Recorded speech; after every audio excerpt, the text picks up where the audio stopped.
ಕುಲ ತಲೆ ತಗ್ಗಿಸುವಂತಹ ಪರಿಸ್ಥಿತಿ ಬಂದಿದೆ.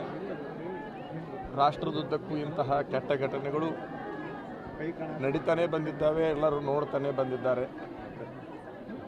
ನನ್ನೊಂದು ಆಸೆ ಇಷ್ಟೇ, ಇಂತಹ ಪಾಪಿಗಳಿಗೆ ಕೂಡಲೇ ಶಿಕ್ಷೆ ಆಗಬೇಕು, ತಡ ಆಗಬಾರ್ದು ಅಂತಕ್ಕಂಥದ್ದು. ಜೊತೆಗೆ ಭವಿಷ್ಯದಲ್ಲಿ ಯಾರೂ ಇಂಥ ಹೀನ ಕೆಲಸಕ್ಕೆ ಕೈ ಹಾಕಬಾರ್ದು ಅಂತಂದರೆ ಆಗಿಂದಾಗ ಶಿಕ್ಷೆ ಆಗುವಂತಹ ಒಂದು ಹೊಸ ಕಾನೂನು ಬರಬೇಕು ಅಂತಕ್ಕಂಥದ್ದನ್ನು ಮಾತನ್ನು ಈ ಸಂದರ್ಭದಲ್ಲಿ ಹೇಳ್ಕೊಳ್ಳಿಕ್ಕೆ ಇಷ್ಟಪಡ್ತೇನೆ. ಪ್ರತಿ ಅಮಾವಾಸ್ಯೆಗೆ ತಂದೆ ತಾಯಿಗಳೊಂದಿಗೆ ಆ ಮಗು ನನ್ನ ಮಠಕ್ಕೆ ಬರ್ತಾ ಇತ್ತು.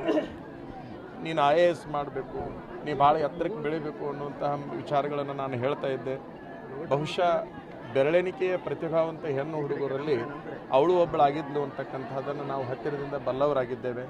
ಅಂತಹ ಒಂದು ಮಹಾ ಪ್ರತಿಭೆಯನ್ನು ಇವತ್ತಿನ ದಿವಸ ಬರ್ಬರವಾಗಿ ಹತ್ಯೆ ಮಾಡಿರ್ತಕ್ಕಂಥದ್ದು ಬಹುಶಃ ಇಡೀ ಕಾನೂನು ತಲೆ ತಗ್ಗಿಸುವಂತಹ, ಮಾನವೀಯತೆ ತಲೆ ತಗ್ಗಿಸುವಂತಹ ಘಟನೆ ಇದು ಆಗಿದೆ ಅನ್ನುವಂಥದ್ದನ್ನು ಈ ಸಂದರ್ಭದಲ್ಲಿ ಹೇಳಲಿಕ್ಕೆ ಇಷ್ಟಪಡ್ತೇನೆ.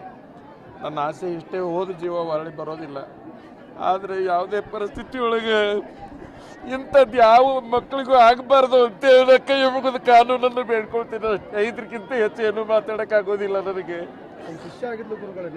ನನಗೇನು ಮಾತಾಡಲಿಕ್ಕೆ ಆಗೋದಿಲ್ಲ, ಸಾಕು ನನಗೆ.